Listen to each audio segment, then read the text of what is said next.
Sa mga araw na to mga kananays is October 1, birthday ng aking panganay. Pero bago ang lahat mga kananays is Garmadel Vlog and Rydell's Vlog. Sa umagang ito ay mamamalingki nga muna ako ng aking lulutuin or handa ng aking anak. Dahil kahapon nga po katapusan po ng September, doon po sana ako mamamalingki kaso nga lang po maulan. Kaya hindi na po ako nakalabas kahapon. At pagpasensyahan nyo na po ang aking video ngayon dahil medyo magulo. Dahil nga po ako nga lang po ang nagbibideo. Bali kasama ko nga po pala yung aking bunso na namalingki sa mga oras na yan. Kaya siya na nga lang po yung inutusan kong mag-video sa akin. At hindi ko naman pwedeng ipahawak yung cellphone sa kanya pag maraming tao. Bali, bumili na nga po ako ng gulay sa mga gagamitin ko doon sa pansit ng aking lulutuin mamayang hapon. Bali, bumili nga po ako ng carrots at saka repolyo. At syempre, hindi naman po mawawala ang Baguio bean. Medyo nahirapan na nga lang po ako sa pagpili ng mga Baguio beans. Kasi yung mga ibang Baguio beans mga kananays ay talagang nalalanta na at sobrang maliliit. Kaya nagpili na nga lang po ako yung pwede pang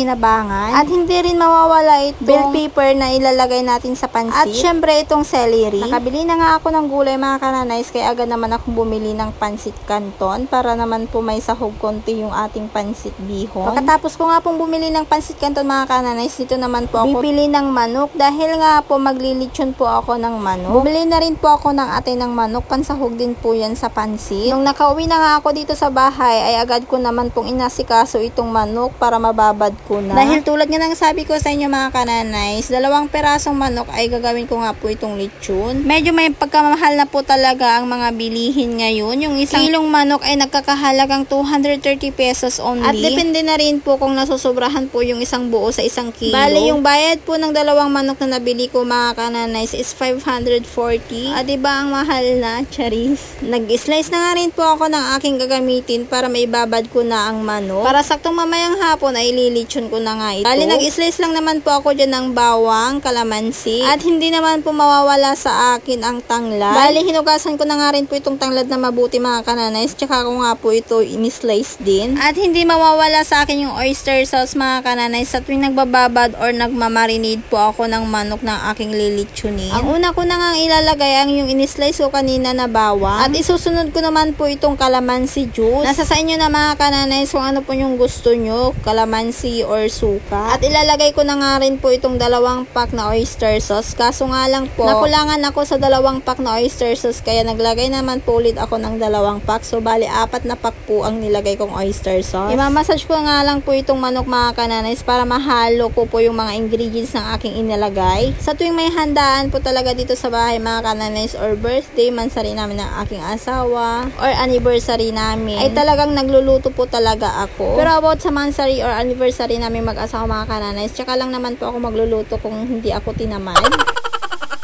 Syempre, itong October 1 mga kananays, dahil nga po birthday ng aking panganay, dahil nga po it's 10th birthday na niya. Natapos na nga ako sa pag-ingredients ng aking lilitsunin mamayang hapon mga kananays. Ito namang karne ng baboy ay gagawin ko nga po itong kaldereta. Bali, nakapag-slice na nga rin po ako dyan ng patatas, carrots, at saka bell pepper. Bali, itong lulutuin kong kaldereta mga kananays, ito na po yung ulam namin ngayong tanghali. Bali, prinito ko nga muna ang mga carrots at saka patatas. Bakit kaya yung iba mga kananays pag nagluluto sila ng mga kalderita, yung mga gulay ay hindi na nila priniprito. Tsaka na lang nila ilagay yung gulay pag luto na yung karne. Pero sa akin, nakasanayan ko na po talaga pag nagkalderita ako ay priniprito ko po talaga yung mga gulay niya. Dito naman sa bell pepper mga kananays ay napakasimpleng iprito lamang po ito. Kaya agad ko na nga rin pong hinango ang bell pepper ng aking prinito. At saka naman po ako nagisa ng bawang. At kung saan naman po ako nagprito ng mga gulay mga kananays, dito na lang din po ako magigisa. Gisa ko nga po itong mabuti mga kananays bago ko nga po ilagay itong karne ng baboy. Hindi lang pangalawa, pangatlong beses po ako nagluto ng kaldereta mga kananays. Halos maraming beses na akong nagluluto ng kaldereta. Igisa ko nga muna ito ng mabuti mga kananays hanggang sa mawala yung mga tubig niya. At nung nawala na nga yung tubig niya, at agad ko naman pong dinagdagan ng tubig para naman po ito ay kumulo na at lumambot. After 20 minutes nga mga kananays ay kumukulo na nga itong niluluto ko. At hayaan ko na nga munang kumulo muna yan mga kananays hanggang sa lumambot. Itong bunso ko naman naman mga kananays ay pina-open na nga niya ang aming karaoke. Nagko-concert na yung bunso ko mga kananays. Siya na nga yung unang kumanta. At ako naman mga kananays, ito naman po yung aking ginagawa. Habang nagluluto ako ng kaldereta, inaasikaso ko na nga po yung mga gulay ng pansit. At saktong-sakto mamaya mga kananays ay magi-slice na nga lang po ang gagawin ko. Babalikan ko na nga po itong nilulutong kong kaldereta mga kananays. I-check ko nga yan kung malambot na yung karne. At nung malambot na nga mga kananays ay naglagay na nga po ako dito tomato sauce at saka tomato paste. Kaso nga lang nakalimutan ko talaga yung green peas mga kananays. Sa tuwing nagluluto po ako ng kaldereta, nakakalimutan ko po talaga maglagay ng green peas. Tsaka ko lang naman kasi maalala mga kananays yung mga kailangan ko pag nandito na ako sa bahay.